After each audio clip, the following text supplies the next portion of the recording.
Jack, what a win. Do you think that was your most complete performance of the season?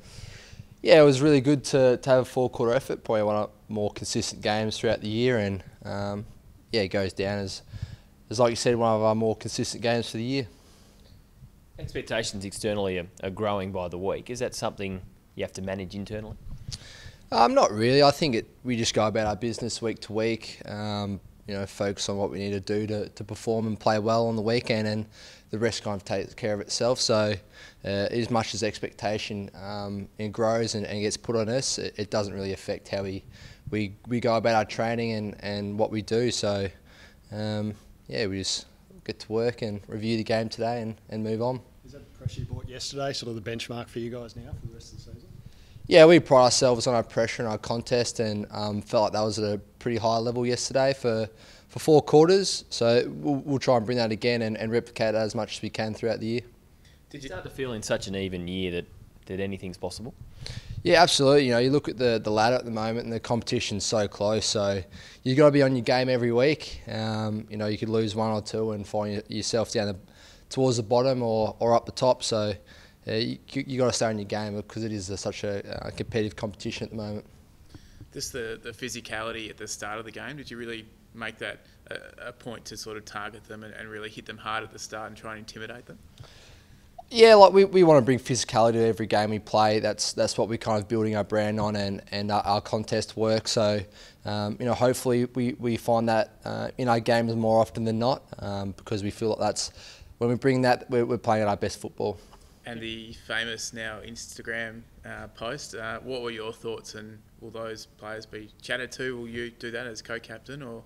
Yeah, we spoke a little bit about it this morning in our leadership group, and whilst we think it's not a very big issue and it was intended as a bit of banter, we can see the intent, how it could be taken out of context a little bit and come across a little bit disrespectful. So we'll be having a little bit of a word to Buggy and just keeping it in check. Because we certainly want to come across as a humble and respectful football team and understand that was an opportunity for it to be taken the wrong way. Jack Watts seemed pretty confident last night that he'll get up for the West Coast game. Is it safe to say that Nathan Jones is maybe in a little bit more doubt? Yeah, I'm not too sure, to be honest with you. I know the boys are getting checked out today. They'll have their scans and see the doctors and stuff. And I'm not too aware of where they both are at. If they do miss, you go. If they do miss, they're such crucial players. Do you think you have the depth to fill that void? Yeah, we've got some really solid depth at this footy club. We've got our VFL boys coming off some really strong performances, and feel like we'll be able to fill the role of Nathan. Not easily because he's a big part of our football team, but confident we'll have somebody able to come in and play the role that they need to play. How have you viewed West Coast season so far? Because they've been a little bit up and down. To be honest, mate, I haven't been reading too much into West Coast season. Seen a few games here and there, and know they're a quality side. We played them in the JLT earlier in the year and over in West Coast, in Perth, sorry. It's a really tough gig, so we know we've got to be at our best and perform. And we came close last year, but yeah, just to beat West Coast over in Perth, I understand it's a very tough job and got to be on top of our game. The way you went to Adelaide and won over there, does that give you confidence that you can do it in Perth as well? Yeah, we've got massive confidence in the way we can perform interstate. So no doubt we'd be taking a bit of confidence over to Perth, knowing previous results going interstate, and also coming off the 6-day break. I feel like the club, the sports science team and physio and doctors are really do a really good job of getting us up for games in such a short week. The 2 6-day breaks in a row, is that pretty tough for the guys? Yeah, it's a challenge certainly, but something that we're up for. We enjoy and embrace those challenges that come across, and we've been looking at this block of 3 or 4 6-day breaks at the start of the year and saw it as a real opportunity. So we're looking at trying to thrive in this opportunity, and should be good. How much will you learn about the group the next 2 weeks? West Coast and Perth, then a 6-day break. Swans probably the form team of the competition the week after that. Yeah, I suppose, like I said, it's an opportunity coming off 6-day breaks, playing some quality teams. It's going to test us, no doubt, but I think we've got full confidence in the way we're performing and are preparing at the moment. So we're just focusing on West Coast this week and recovering. We'll review the game today, get the boys right to roll, and I think we fly it a little bit later in the week, and just try and get the job done, and then move on again. Cool. Going to make the trip to Perth? I think so. I think Goody's already come out in the media and said that Max is in, so it'd be terrific to have him back. He's a pretty important part of our team. He's had a while out of the competition, but I know he's eager to get back into it, so I'm very excited for him. For a player to come back from that time off and not play a VFL game, do you think that he can get back to his best super quick, or do you think that'll take him a couple of games?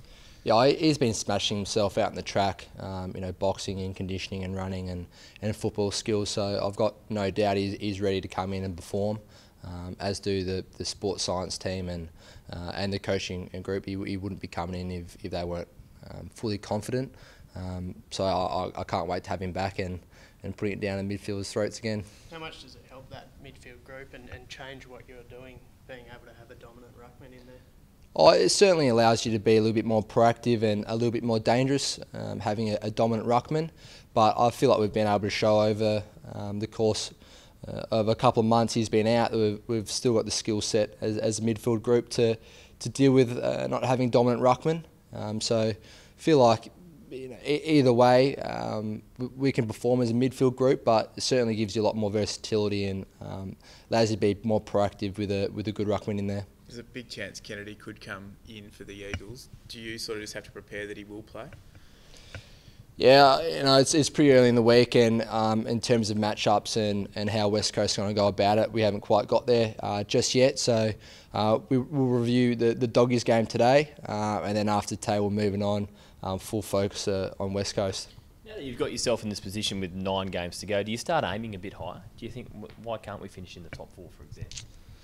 Yeah, I mean, where we're sitting on the ladder and the opportunities, later in the season, it's all just dependent on how we perform week in, week out. So, whilst we feel like we've put ourselves in a good position to continue to perform, it's not much. We can't look too forward into the future, and just got to worry about what we're doing at the moment and building consistent behaviours and performing consistently, which we're pretty happy we're able to do that for 4 quarters against the Doggies, but certainly showing that we do have halves, quarters where we can drop off. So we're still working to play some really consistent football.